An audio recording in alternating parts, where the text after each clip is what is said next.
آپ کو کیا لگتا ہے کہ یہ تمام چیزیں کس طرف اشارہ کر رہی ہیں؟ عمران خان کو لکھنا چاہیے تھا خط یا نہیں لکھنا چاہیے تھا بھارت کو؟ کیونکہ تنقید کا نشانہ پہلی بات یہ ہے کہ بہت سارے رہے جوابات تو اس سوال کے آپ کے سوال کے اندر جو آپ نے اس کے ساتھ بیانیہ دیا ہے اس میں موجود ہیں، لیکن میں تفصیل کے ساتھ اس کی بات کر دیتا ہوں۔ دیکھیے، ہم اگر ماضی پہ نظر اٹھا کے دیکھیں، دوڑا کے دیکھیں، تو آپ کو پتہ چلے گا کہ جب بھی کبھی اندرونی طور پر بھارت انتشار کا شکار ہوتا ہے، کشمیر میں مزاحمت بڑھ جاتی ہے، اندرونی جو مختلف تحریکیں چل رہی ہیں انڈیپینڈنس کی وہ زور پکڑتی ہیں، تو پاکستان بیشنگ شروع ہو جاتی ہے۔ یہ ایک سیٹ پیٹرن ہے،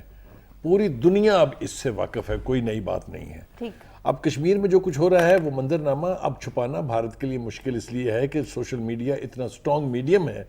کہ ہر آواز اور ہر منظر جو ہے وہ دنیا کی نظروں کے سامنے ہے۔ جس طرح لاش کو سنگلوں سے باندھ کے، جیپوں کے ساتھ باندھ کے سڑکوں کے اوپر دوڑایا گیا، وہ منظر بھی لوگوں نے دیکھا۔ وانی کے ساتھ جس طریقے سے کولڈ بلڈڈ مرڈر اس کا کیا گیا، وہ منظر بھی پوشیدہ نہیں ہے۔ تو ایک تو پریشانی بھارت کی یہ ہے۔ دوسری پریشانی یہ ہے کہ وہاں پر 3 ریاستوں میں الیکشن ہونے والے ہیں، اور الیکشن جب بھی ہوتے ہیں بھارت کے خلاف، بھارت کا یہ سیٹ پیٹرن ہے، رویہ ہے یہ کہ پاکستان بیشنگ شروع ہو جائے گی، بارڈر کے اوپر وائلیشن شروع ہو جائیں گی، تاکہ وہاں کی پبلک کی اٹینشن جو ہے وہ صحیح مسائل سے ہٹا دی جائے۔ اب اس سے بھی اوپر ایک بات ہوئی ہے کہ مودی صاحب کے خلاف جو وہ ریفیل طیارے ہیں، اس کا ایک بہت بڑا سکینڈل جس میں اربوں کی کرپشن ہے وہ بھی سامنے آ گیا ہے۔ الیکشن، یہ کرپشن، کشمیر، یہ مل کے جو ہے پھر اس کا نتیجہ یہ نکلتا ہے کہ پاکستان بیشنگ شروع کی جائے۔ اور یہی ہوا ہے کہ اس دفعہ انہوں نے سیاسی قیادت نے عسکری قیادت کو تھوڑا آگے کیا ہے، اور جنرل بپن راوت جو ہیں، جو میں سمجھتا ہوں شاید ان کا دماغی توازن جو ہے وہ اب ہل گیا ہے، اس لیے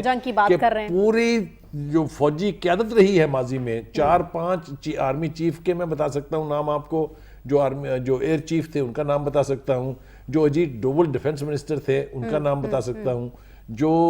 راج ناتھ ان کے انٹیریئر منسٹر تھے ان کے بیانات بتا سکتا ہوں۔ واضح الفاظ میں وہاں کی قیادت کو کہہ چکے ہیں کہ پنگا نہ کرنا، پاکستان کے ساتھ نہ جنگ لڑی جا سکتی ہے نہ جیتی جا سکتی ہے۔ پھر اس